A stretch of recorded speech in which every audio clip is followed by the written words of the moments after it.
Right. Vitamin D.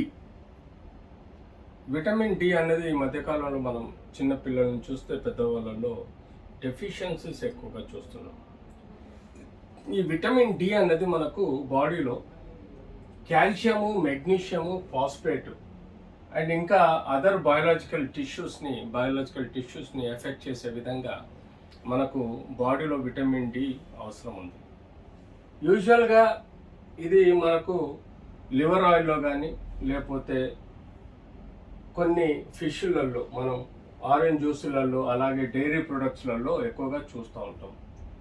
ఈ vitamin D deficiency మనకు ఈ మధ్యకాలంలో ఆస్టోపోరోసిస్ అనే వ్యాధి ఎక్కువగా వ్యాప్తి చెందుతుంది. తద్వారా మనకు ఎముకలలో బలహీనత రావడం, ఎముకలు చిన్న దెబ్బలకే విరిగిపోవడం, ఎముకలలో నొప్పులు రావడం లాంటి సమస్యలు, కీళ్ళల్లో నొప్పులు రావడం లాంటి సమస్యలు చూస్తూ ఉంటాం.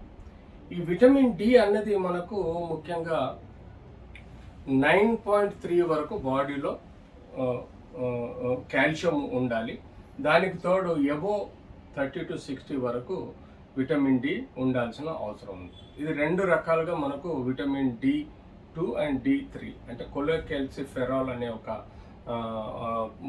ఈ పదార్థం మనకు బాడీలో తయారవటం వల్ల దాని ద్వారా మనకు ఈ యొక్క కాల్షియము, మెగ్నీషియం, ఫాస్ఫేట్ లాంటి అబ్జార్ప్షన్కి దోహదపడుతుంది.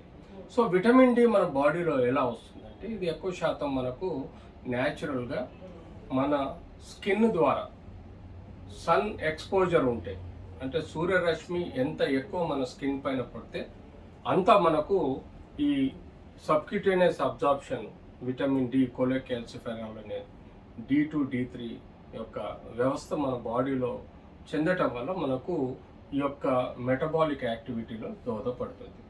బోన్ స్ట్రెంగ్త్కు, బోన్ యొక్క ట్రబాక్యులర్ ప్యాటర్న్కు, కార్టెక్స్ కూడా మందంగా గట్టిగా ఉండే విధంగా మనం సాయం చేస్తుంది.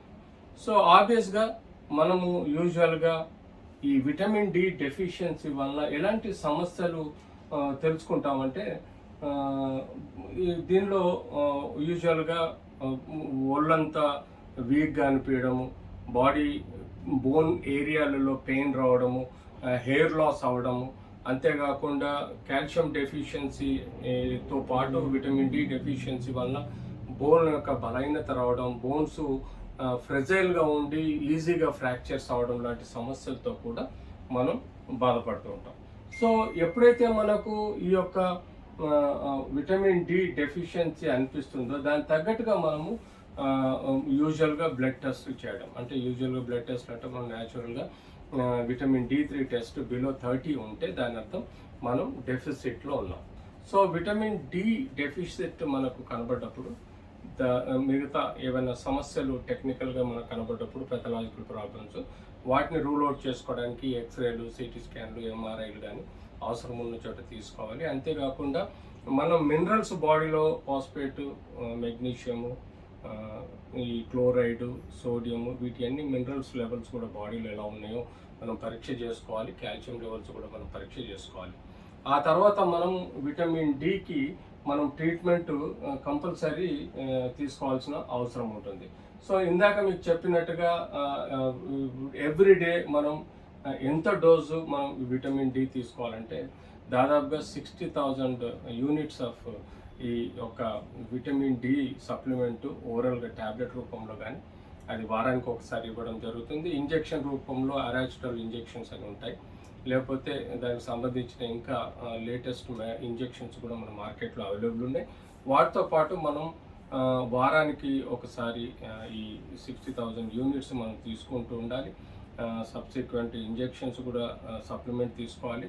డైలీ కనీసం హాఫ్ అన్ అవర్ పొద్దున ఉదయం చల్లటి ఎండ, అంటే చల్లటి సూర్యరశ్మి, అంటే మనము మధ్యాహ్నం ఎక్కువ చర్మాన్ని ఎక్స్పోజ్ చేసి పడుకున్నప్పుడు మనం చర్మం కాలిపోయే ఆస్కారం ఉంటుంది. హీట్ వల్ల టాలరేట్ చేయలేము. కాబట్టి ఎర్లీ మార్నింగ్ చల్లటి ఎండలో కూర్చున్నప్పుడు దానివల్ల అబ్జార్ప్షన్ బాగా విటమిన్ డి వచ్చి తద్వారా కూడా మనకు ఈ యొక్క విటమిన్ డి డెఫిషియన్సీని కూడా మనం మేనేజ్ చేయగలుగుతాం. సో ఇలా మనం విటమిన్ డి డెఫిషియన్సీని మనం సక్రమంగా ఆహార రూపంలో తీసుకోవాల్సింది కన్నా ఎక్కువగా సన్ ఎక్స్పోజర్ రూపంలో తీసుకుంటే మన ఆరోగ్యానికి కూడా చాలా మంచి